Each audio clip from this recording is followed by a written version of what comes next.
하나님의 은혜와 평안이 여러분 심령 가운데 늘 함께 하시기를 기원합니다.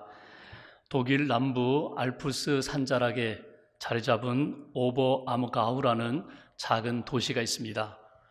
이 도시는 10년마다 예수 그리스도의 순환극을 공연하는 것으로 잘 알려진 도시입니다. 그 순환극에 등장하는 배우들은 모두 그 지역 주민들입니다. 약 2천여 명의 주민들이 1년 동안 각자가 맡은 배역과 역할을 따라서 정성껏 준비를 합니다. 자기 맡은 배역이 체중이 좀 나가는 그런 배역이면 열심히 먹어서 살을 찝니다. 또 수염도 기르게 됩니다. 그래서 믿음으로 정성껏 준비하여 예수 그리스도의 순환극 공연에 참여하게 됩니다. 스토리는 예수님이 예루살렘에 입성하신 후에 예루살렘에서 일주일 동안 고난받으시고 십자가에 죽으시고 부활하신 그 장면을 6시간에 걸쳐서 공연을 하게 됩니다. 공연할 때에는 특별히 전통을 따라서 순환주간에 공연하지 않고 성령 강림절에 공연을 시작합니다. 가을까지 한 100회 정도 공연을 하면서 그 마을에 한 50만 명 정도가 관광객으로 와서 그 공연을 보게 된다는 것입니다. 처음에는 관광객으로 가볍게 와서 공연을 보게 되는데 공연에 빨려 들어가게 됩니다. 그래서 마치 복음서 안에 들어가서 예수님을 만나고 예수님의 음성을 듣고 십자가 현장에 있는 것 같은 은혜와 감동을 경험하게 된다는 것입니다. 이 순환극은 배경을 가지고 있습니다. 1618년 30년 유럽에서 30년 전쟁을 치르면서 약 800만 명이 전쟁에서 죽임을 당하게 됐습니다.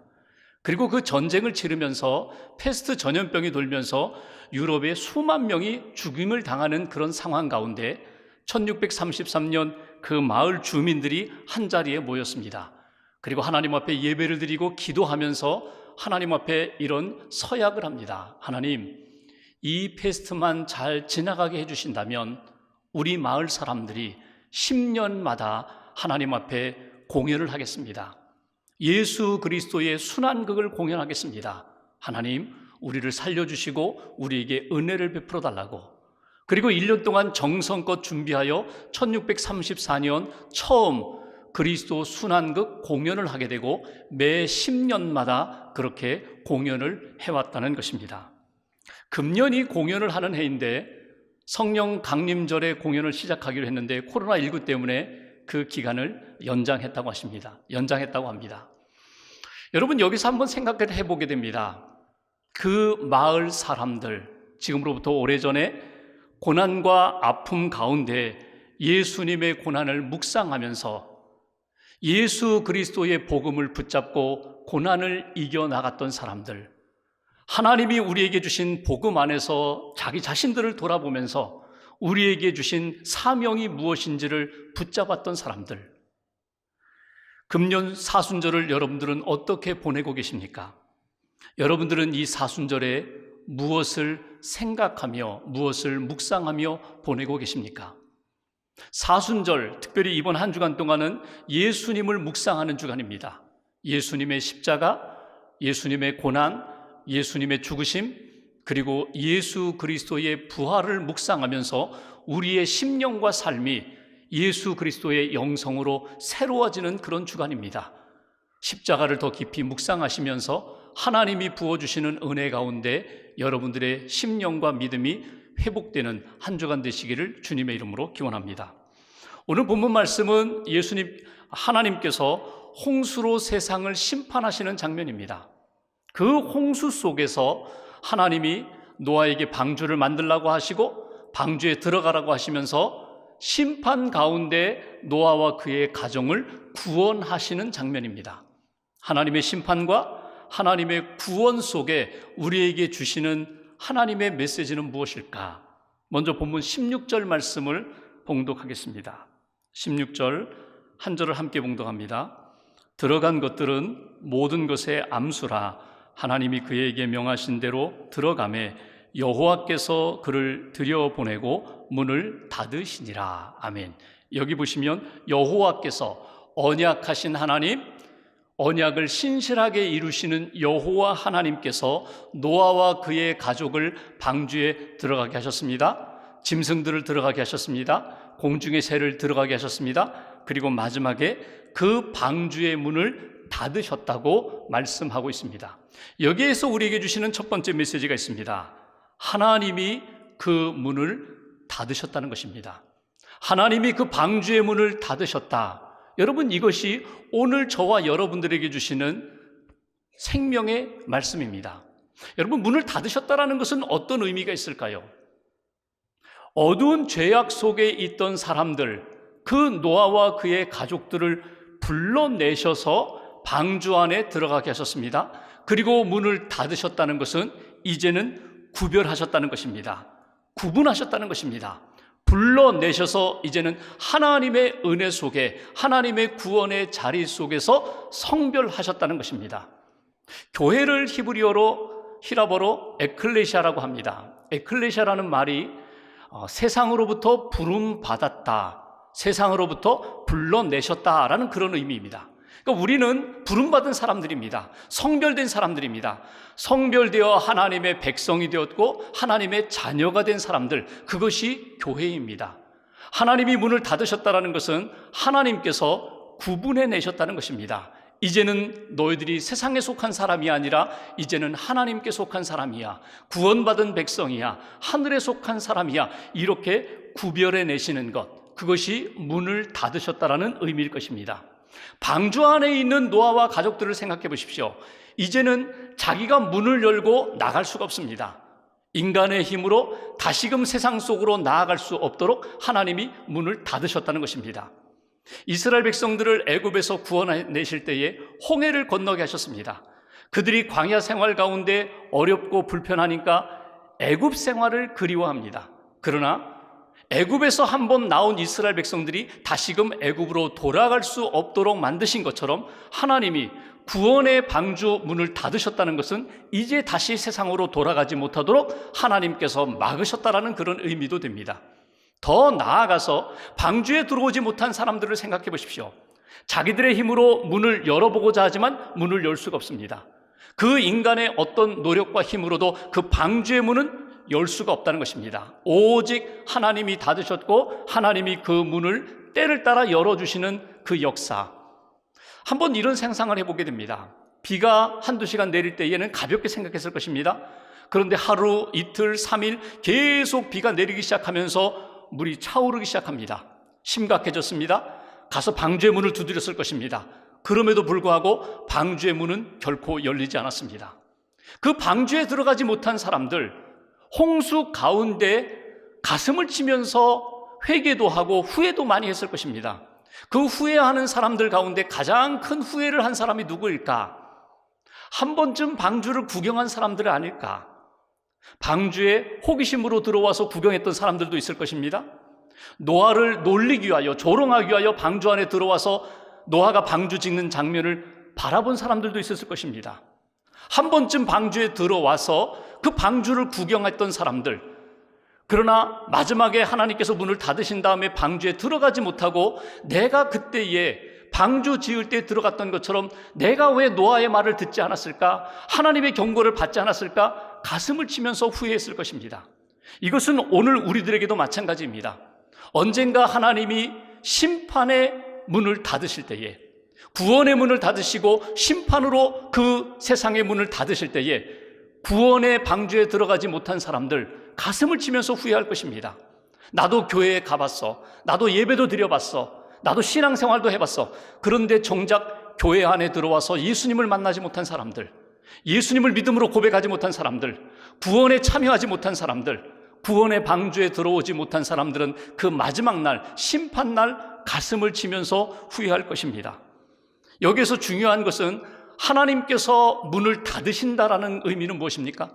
오직 하나님만이 그 구원의 방주, 문을 닫으실 수 있고 문을 여실 수 있는 분, 오직 하나님 한 분밖에 없다는 것입니다.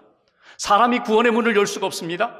사람이 심판의 문을 열 수 없습니다. 오직 하나님이 문을 여시고 하나님이 문을 닫으십니다. 하나님이 심판하시고 하나님이 구원하시는 역사, 그 인간 누구도 그 하나님의 역사 내가 마음대로 할 수 없다는 것입니다. 여러분, 홍수는 노아 시대에만 있는 것이 아닙니다. 오늘 이 시대에도 홍수는 우리 가운데 있습니다. 이 홍수가 언제 끝날지, 어떻게 물이 빠질지 아무도 모릅니다. 오직 하나님이 새 역사를 시작하는 그 시간에 하나님이 홍수의 심판의 역사를 끝내실 것입니다. 홍수의 마지막 끝을 매듭짓는 분도 하나님이시라는 사실을 우리는 놓치지 말아야 합니다. 지금까지도 믿음으로 사셨고 하나님을 바라보셨다면 한 번도 우리를 실망시키시지 않는 그 하나님께서 나를 통하여 새 역사를 시작하는 그 시간까지 믿음으로 하나님을 바라보며 평강 가운데 기다리는 사람들, 하나님 앞에 모든 것을 맡기고 하나님의 뜻 가운데 믿음으로 기다리는 시간들, 그것이 오늘 우리에게 필요하다는 것입니다. 욥이 그런 고백을 하죠. 욥기 23장 10절 말씀에 그러나 내가 가는 길을 그가 아시나니 그가 나를 단련하신 후에는 내가 순금같이 되어 나오리라. 정금 같은 믿음의 사람으로 나오리라. 하나님이 이 홍수의 시간, 하나님이 심판의 시간이 지나가면 반드시 하나님의 사람들을 믿음의 사람으로, 정금 같은 하나님의 사람으로 세워주시리라. 하나님이 모든 것을 하십니다. 하나님이 모든 것을 주관하십니다. 그러므로 하나님 앞에 맡기겠습니다. 하나님의 때를 기다리겠습니다. 그것이 오늘 첫 번째 우리에게 주시는 메시지, 하나님이 그 문을 닫으신다는 그 말씀을 통하여 우리가 꼭 붙잡아야 할 믿음의 원리입니다. 또 하나 오늘 말씀을 통하여 하나님의 심판과 구원 속에서 우리에게 주시는 메시지가 있습니다. 16절 말씀을 보실까요? 제가 17절부터 보겠습니다. 17절, 홍수가 땅에 40일 동안 계속된지라 물이 많아져 심판이 커진다는 것입니다. 물이 많아져 방주가 땅에서 떠올랐다. 심판이 일어나기 시작하며 커질수록 하나님의 구원의 방주는 제자리를 찾기 시작했다. 18절 말씀 보십시오. 물이 더 많아져 땅에 넘침에 방주가 물 위에 떠다녔다. 심판이 커지면 커질수록 방주는 제자리를 찾아서 물 위에 떠다녔다. 운행했다. 19절 말씀, 물이 땅에 더욱 넘침에 천하의 높은 산이 다 잠겼다. 천하의 높은 산들이 하나님의 심판, 홍수로 다 잠겼다는 것입니다. 한번 이런 생각을 해봤어요.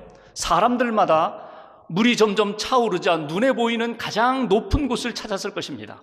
자기가 가지고 있는 지식의 산, 자기가 가지고 있는 경험의 산, 능력 또는 자기 나름대로 꿈꾸는 눈에 보이는 가장 높다고 하는 곳을 찾아 올라갔을 것입니다. 그런데 홍수가 나 물이 차오르기 시작하자 그 모든 높은 산, 자기가 높다고 안전하다고 했던 그 모든 곳들은 다 물에 잠겨버렸다고, 그것이 하나님의 홍수 심판이라고 말씀합니다. 20절 말씀 보십시오. 이렇게 표현합니다. 물이 불어서 15규빗이나 오르니 산들이 잠긴지라. 가장 높은 산 꼭대기보다도 15규빗이나 더 높이 물에 찼더라. 15규빗이라는 것은 1규빗이 남자 장정 팔꿈치부터 손끝까지거든요. 그러니까 한 7m 정도 됩니다. 2층 높이 정도. 인간이 생각할 때 가장 높다고 생각하는 그곳, 안전하다고 생각하는 그곳보다도 더 높이 7m 정도 더 높이 물이 차고 그 위에 오직 방주만 남았더라. 방주만 물에 떴더라. 방주는 결코 물에 잠기지 않았더라. 이것이 오늘 우리에게 주시는 두 번째 메시지예요. 그러니까 여러분, 가장 높은 산과 그 위에 7m의 그 물, 방주가 떠 있는 그 높이는 어떤 차이입니까? 그것이 곧 심판과 구원의 차이입니다. 죽음과 생명의 차이입니다. 영원한 심판과 멸망과 영원한 구원, 영원한 생명의 차이라는 것입니다. 여기에 두 번째 주시는 메시지가 있어요. 방주는 하나님이 우리에게 허락하신 그 믿음의 방주, 구원의 방주는 물에 결코 잠기지 않는다는 것입니다. 어떤 상황 가운데서도 물에 잠기지 않고 하나님의 구원의 역사 가운데 생명의 역사가 나타나리라. 이것이 오늘 우리에게 주신 두 번째 메시지예요. 방주가 테바라고 말씀드렸어요. 모세를 담았던 갈대 상자가 테바입니다. 노아가 하나님의 말씀을 따라서 지은 그 배, 방주가 테바입니다. 근데 이 테바의 특징이 있어요. 자체 동력이 없습니다. 돛이 없습니다. 노가 없습니다. 그리고 자기가 머물고 싶다고 내릴 수 있는 닻이 없습니다. 자기가 가고 싶은 방향을 자기가 정할 수 있는 배의 방향키가 없습니다.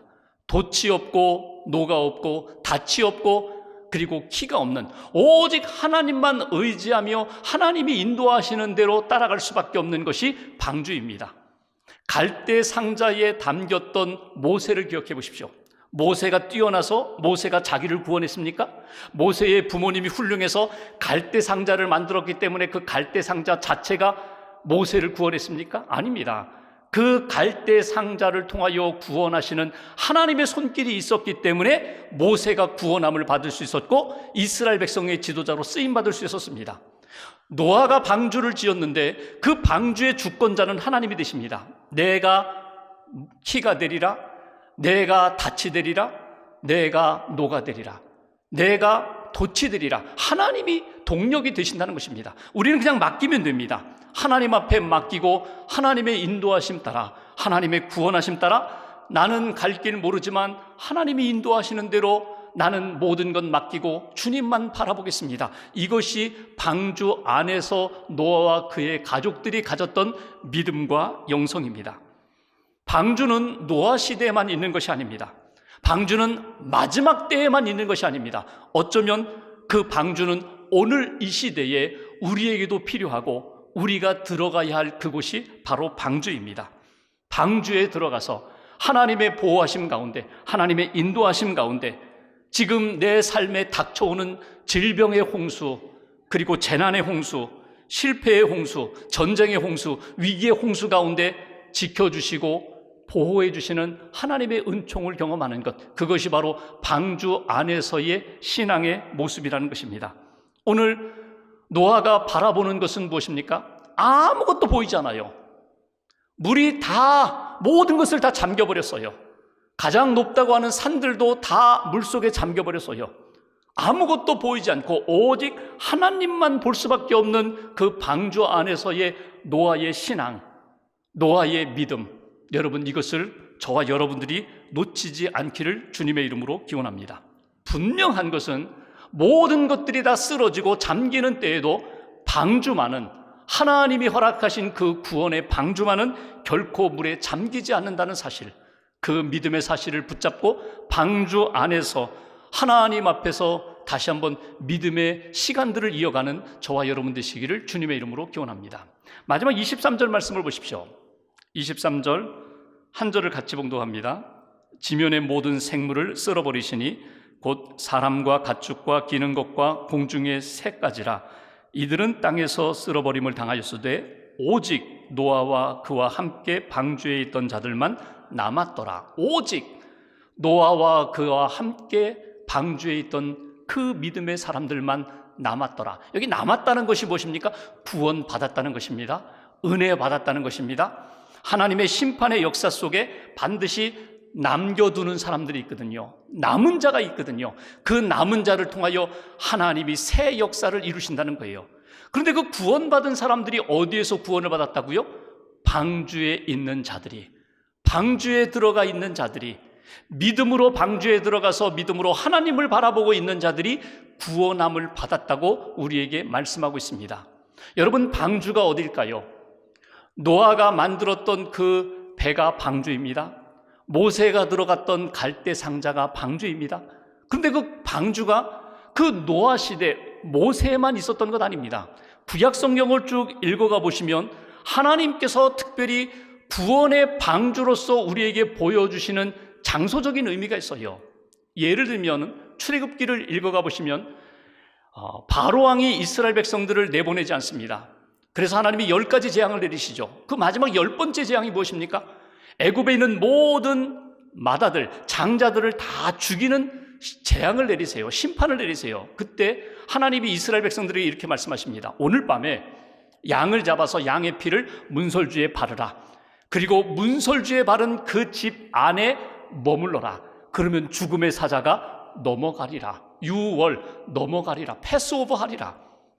여러분, 믿음의 사람들이 양의 피를 문설주에 바르고 그 집에 머물러 있었습니다. 그 양의 피를 문설주에 바른 그 집이 구원의 방주입니다. 집 안에 머물러 있었던 사람들이 믿음으로 구원받은 사람들입니다.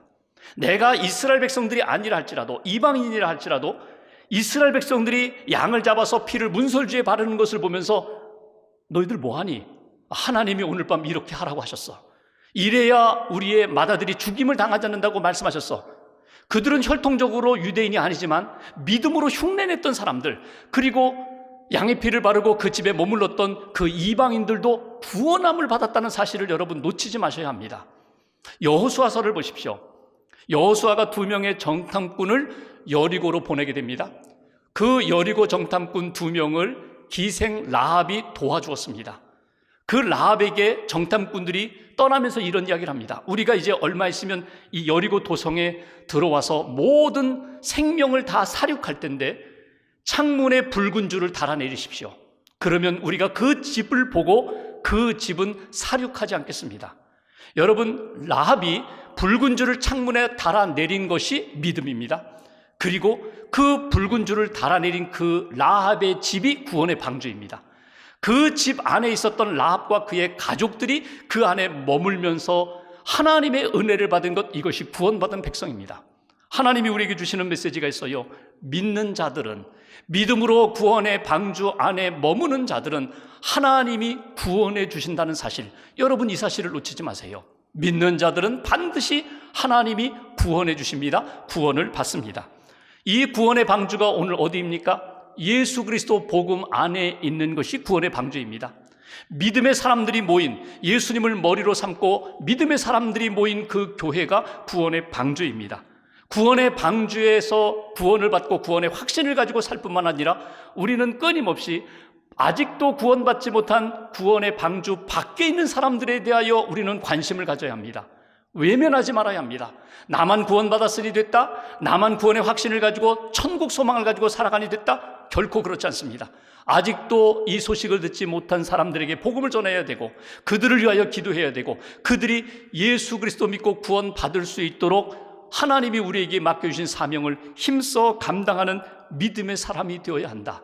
누구도 포기해서는 안 됩니다. 저 사람은 안 돼, 저 사람은 믿음이 없어, 저 사람은 구원받지 못해, 누구도 단정 지을 수 없습니다. 끊임없이 포기하지 않고 기도하며 권면하며 구원의 방주, 우리 교회가 구원의 방주, 생명선이 되어야 되고, 우리가 구원받은 자로서 끊임없이 복음을 전하며 하나님이 기뻐하시는 하나님의 나라, 생명의 나라를 세워가는 일에 쓰임받는 인생이 되어야 한다. 이것이 오늘 하나님께서 저와 여러분들에게 주시는 메시지입니다. 여러분, 하나님이 우리를 구원해 주셨습니다. 구원의 은총만 누리고 사는 인생이 아니라 아직도 믿지 않는 영혼들을 위하여 끊임없이 복음을 전하는 인생이 되는 것, 이것이 오늘 하나님이 우리 성도들과 교회에게 맡겨주신 사명입니다. 심판의 때에 노아의 방주를 통하여 구원의 역사를 보여주시면서 오늘 저와 여러분들에게 계속해서 말씀하십니다. 여전히 시대는 어둡고 죄악으로 가득 찬 세상 가운데 노아처럼 영성 잃지 말고 하나님을 두려워하면서 하나님이 주신 사명을 감당하라고, 오늘 이 시대에 너가 한 사람 한 사람 노아와 같은 믿음의 사람이 되라고, 예수님이 우리의 구원의 방주가 되시고 믿음의 교회가 구원의 방주로서 그 사명을, 생명력을 잘 감당할 수 있도록 너 자신이 먼저 힘써야 된다고 하나님 앞에 기도하며 구원의 확신을 가질 뿐만 아니라 구원받지 못한 영혼들, 아직도 관심 없는 영혼들에게 관심을 갖고 끊임없이 복음을 전하며 이 구원의 방주에, 생명선에 그들을 태워야 된다고, 이것이 오늘 하나님이 저와 여러분들에게 주신 말씀입니다. 우리 교회가 구원의 방주가 되고 우리 한 사람 한 사람이 구원받고 구원하는 일에 아름답게 쓰임받는 그런 인생으로 살아가는 저와 여러분 되시기를 주님의 이름으로 기원합니다.